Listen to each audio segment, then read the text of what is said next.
Assalamualaikum, welcome back to my YouTube channel. Please like, share and subscribe to my channel. जिसने भी मेरे channel को subscribe नहीं किया है वो सब्सक्राइब कर दीजिए और बेल नोटिफिकेशन को कर दीजिए ऑन, ताकि हमारी आने वाली हर नई वीडियो आप तक बिल्कुल बआसानी पहुंच सके। आज के एपिसोड में देखा, दानिश की माँ करती है बेइज्जती। फिजा के बाप की जो तबीयत ख़राब हो रही थी तो फारूक बोलता है भाई साहब आराम से। वो सुना रही होती है बातें कि आप लोगों ने अच्छा नहीं किया, आप लोगों की मिडिल क्लास लोगों की जो सोच ये होती है अगर एक बेटी नहीं जा रही दूसरी बेटी चली जाए। यहाँ पे फिजा सोचो दानिश को कैसे कॉल करके बुलाऊं, तो बहन आके बोलती है आपकी सास आई हुई है, मेरे को अनम आके बताती है कि जो आवाज़ें आ रही हैं लगता नहीं है कि वो आपको लेने आई हैं। फिजा भागती हुई बातें सुनने आती है तो वहाँ पे वो बहुत बातें सुना रही होती हैं बाप को और मामू को कि आप लोगों ने तो चाल चली है, जब एक बेटी नहीं जा रही थी तो आप दूसरी कर दी। जैसे फारूक को गुस्सा आता है, बोलता है किस तरह की बातें कर रही हैं आप, तो कहती है मजाक तो आप लोगों ने किया है हमारे साथ, अपनी बेटी ज़बरदस्ती हमारे गले थमा दी। इस तरह के रिश्ते चलते नहीं है, ख़त्म हो जाते हैं, अपनी बेटी को बुला लीजिए, हम उसको नहीं लेकर जाएंगे। फारूक को समझाता है बाप के तुम मत उनसे उलझो, ये लड़की वाले हमें दब के रहना होगा, हम लड़की वाले हैं। तो वो बोलता है मैं ये सब बर्दाश्त नहीं कर रहा, मैं जा रहा हूँ। वो चला जाता है। फिजा वहीं खड़ी सुन रही होती है। बाप हाथ जोड़ता है माँ के आगे कि मैं आपसे माफ़ी मांगता हूँ, अगर आप बोलेंगी तो मैं दानिश से भी माफ़ी मांग लूँगा। जो कि फ़िज़ा देख रही थी, फ़िज़ा बहुत रो रही होती है वो देख के। तो वो बोलती है भाई साहब मैं कुछ नहीं कर सकती, दानिश बहुत ज़िद्दी है, और ये कह के वहाँ से चली जाती है, आप अपनी बेटी को वहाँ मत भेजिएगा। फ़िज़ा बहुत हसरत भरी निगाहों से माँ बाप को देख रही है। नजमा आके दादी को बोलती है कि सारा मसला इस तरह का है, वो तो भाई साहब तो चाहते थे हल करना, लेकिन फ़ारूक भाई ने सब कुछ ख़राब कर दिया। फ़ारूक तो चाहता ही नहीं है कि घर बसे, उसकी बेटियाँ थोड़ी हैं। दादी बोलती है उसकी उसके हिसाब से घर बसे या ख़राब हो, उसकी कौन सी अपनी ज़ाती बेटियाँ हैं। फ़ारूक घर जाके बताता है बेगम को कि ये सब हुआ। तो वो बोलती है आखिर बात क्या है। आयज़ा वहीं खड़ी सुन रही होती है तो बताता है कि उसकी माँ आई है, वो ये कह रही है कि दानिश ने इस फ़िज़ा को एक्सेप्ट करने से इनकार कर दिया। बोलती क्या बोल रहे हैं ये, आप किस तरह की बात कर रहे हैं। कह रही है ग़ालिबन उन्होंने ये भी कहा है कि अपनी बेटी को वहाँ भेजने की कतान ज़रूरत नहीं। जो कि आयज़ा सुन लेती है तो कहती है अब क्या होगा फ़िज़ा का। तो कहती है कि मामू कहते हैं कि किया आयज़ा ने है, लेकिन भुगतेगी अब सारी ज़िंदगी फ़िज़ा। मुझे तो बच्ची का हो रहा है कि उसके साथ अब क्या होगा। बाप बोलता है फ़िज़ा तुमने मुझे क्यों नहीं बताया। दादी बोलती है कि क्या एक बेटी अपने बाप को आके बोलती कि मेरे शौहर ने मुझे अपनाने से इनकार कर दिया है। तो फिर उस पर फूफा बोलती हैं कि आप उनके बाप से बात करें जिन्होंने कहा था कि मैं सब कुछ ठीक कर दूंगा। बाप वहाँ बैठा हुआ सबकी बातें सुन रहा है। यहाँ पे दानिश का बाप छोटे भाई को कॉल मिला के बताता है कि ये बातें। तो वो कहता है कि भाई थोड़ा गुस्से में इसलिए ऐसा कर रहा है, जब दानिश का गुस्सा ठंडा होगा तो ठीक हो जाएगा। तो बाप बोलता है कि वो इस रिश्ते को मानने को तैयार ही नहीं, उसके लिए तो ये सब कुछ एक मजाक है, उसने इस रिश्ते को मजाक समझा। भाई बोलता है मैं आके उससे समझा। बाप बोलता है भी रुक जाओ ज़रा, मुझे उससे बात करने दो। यहाँ पे माँ बेटे बात करो। दानिश बोलता है आप समझाते, तो बोलती है मैंने बहुत अच्छी तरीके से समझा दिया, अगर स्कूल परस्त होंगे तो अपनी बेटी को यहाँ नहीं भेजेंगे। दानिश बोलता है बस ऐसे ही मैं उस लड़की के साथ नहीं रहना चाहता। तो माँ बोलती है डर मुझे सिर्फ इस बात का है कि कहीं वो तुम्हारे पापा को कॉल ना करते। तो वो बोलता है करते हैं तो कर देते हैं। बाप आता है कहते तुम दोनों ने क्या किया है।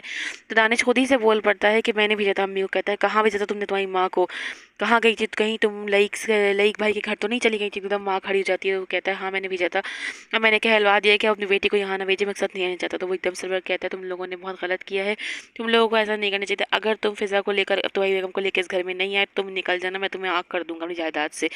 माँ खड़ी हुई घूर के देख रही तो कहता है मैं तो मना किया था कि इसको शय मत दिया करो। दोनों बाप बेटे में बहुत बहस हुई तो माँ बेटे को कमरे में भेजती है। बाप आता है फ़िज़ा के बाप के पास माफ़ी मांगने के, इन्हें कि आप मेरा यकीन करें ऐसा कुछ भी नहीं होगा जब तक मैं ज़िंदा हूँ। फ़िज़ा की वहाँ बहुत इज्जत होगी और दानिश से कोई तकलीफ नहीं पहुँचेगा। बाप बोलता है कि जो आपकी बेगम बोल के गई है उसके बाद मुझे माफ़ कर दीजिए, बोलना तो नहीं चाहिए लेकिन लगता नहीं है ऐसा। तो वो बोलते हैं बस एक बार आखिरी बार आप मेरा यकीन कर लीजिए, मेरी बातों का यकीन कर लीजिए, बस एक चांस, एक लास्ट चांस हमें दे दीजिए, उसके बाद आपको जो बेहतर लगे वो करिएगा। यहाँ फ़िज़ा चला रही होती छोटी बहन को, तो कोमल आके बोलती है सो गई आजकल, बहुत चुप रहने लगी है। तो वो बोलती है पता नहीं क्या सोचती है। तो कोमल बोलती है इसने घर के माहौल को अपने ऊपर ले लिया है, आयज़ा आपी ने बहुत गलत किया हम लोगों के साथ, वो बहुत बुरा कर रही है। तो फिर फ़ायज़ा बोलती है नहीं वो बहुत अच्छी है, वो बहुत अकेली हो गई है। तो अनम बोलती है आपको पता है वो कहाँ है। तो कहती है हाँ मुझे पता है। अनम कहती है कहाँ है। तो उससे फ़िज़ा बताती है कि वो फ़ारूक मामू के पास है, जिसपे वो सब बहनों को कुछ इत्मीनान होता है। फ़िज़ा सुबह कपड़े देने आती है आयज़ा की और माफ़ी मांगने आती है फ़ारूक मामू से कि जो आप नाराज़ होकर आए थे उसके लिए मैं हम सब माजरत चाहते हो। कहते हैं कोई बात नहीं बेटा, ना मैं तुमसे नाराज़ हूँ ना भाई साहब से। आयज़ा के रूम में आती है, फ़िज़ा उससे गले लगती है। आयज़ा बहुत रोती है, कहती है मेरा सर फट रहा है, दिल चाहता है अपना कुछ कर लूँ मर जाऊँ, किया मैंने है और भुगत तुम रहे हो। तो फ़िज़ा उससे पूछती है तुम कहाँ चली गई थी, हुआ क्या था। तो फिर आयज़ा बताती है कि मैं शादी छोड़ के जाना नहीं चाहती थी, ना ही मैं शादी नहीं, ये भी नहीं था कि मैं करना नहीं चाहती थी, मैं सिर्फ साद को देखने गई थी। साद ने मुझसे झूठ बोला था, लेकिन मैं क्या कर सकती हूँ। वो बोलती है तुम बेफिक्र रहो, पापा को मना लूँगी, पापा मान जाएंगे और तुम्हें बुला लेंगे। तो कहती है पक्की बात है। वो बोलती है हाँ। बाप यहाँ पे सामान लेके आता। तो नजम बोलती है इतना सामान क्यों लेके आए, राशन तो आ चुका था। तो वो बोलता है दानिश उसको लेने आ रहा है इसलिए लाया। तो कहती है उसकी माँ तो कुछ और ही कहानी सुना के गई थी और अब आप कुछ और। तो कहता है तुम्हें अच्छा नहीं लगा वो लेने आ रहा है। बाप पूछता है कि फ़िज़ा कहाँ है, तो वो छोटी बताती है कि वो गई हुई है मामू के घर। मामू के घर से वापस आती है तो उसे कौन बताती है कि पप्पू ने बता दिया है अब्बू को, और आप आज तो दानिश भाई आपको लेने आ रहे हैं। तो वो हैरत में आती है, पहले तो खाना बना रही होती है, फिर बाप बोलते चल तैयार हो, वो लोग आने वाले हैं। सब तैयारी हो गई है, फ़िज़ा भी तैयार है, सब इंतज़ार कर रहे हैं खाने पे कि दानिश लेने आएगा, लेकिन दानिश नहीं आए। बाप फ़िज़ा की शक्ल देख रहा है, फ़िज़ा बाप की शक्ल देख रही कब आएंगे।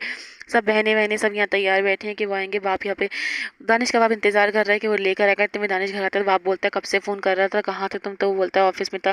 कहते मैं बेगम को लेकर ही, बेगम कहा है? तो कहता है मैंने आपको पहले ही कहा था कि मैं उसको लेकर नहीं आऊँ। बाप बोलता है मैंने तुम्हें कहा था कि तुम उससे लेकर घर मत आना। कहता है आपको इतनी छोटी सी बात समझ में नहीं आती मेरी कि मैं उसके साथ नहीं रहना चाहता। बोलते हैं अगर तुम उसके साथ नहीं रहोगे तो तुम्हारे इस घर में कोई जगह नहीं है, अपना सामान समेटो और इस घर से निकल जाओ, इस घर में तुम्हारे लिए कोई जगह नहीं है। ये कह के बाप जा रहा होता है तो दानिश निकल के जाने लगता है। माँ रुकती कहती तुम्हें क्या हो गया? तुम्हें पापा ने गुस्से में बोला है, वो सीरियस थोड़ी है, ये घर हमारा है, हम यहीं रहेंगे। तो बाप बोलता है जाते जाते अपनी माँ को भी साथ लेके जाना, इसके लिए भी कोई जगह नहीं, तुम्हारी बहुत हिमायत करती है। तो माँ बोलती है आपको क्या हो गया? एक गैर लड़की के लिए आप हम लोगों को इतनी बातें सुना रहे। तो बोलता है तुम अपने बेटे के साथ जाओ, इस घर में तुम्हारे लिए कोई जगह नहीं। दानिश को माँ बोलती है कि तुम बेटे के जाके बने रहिए।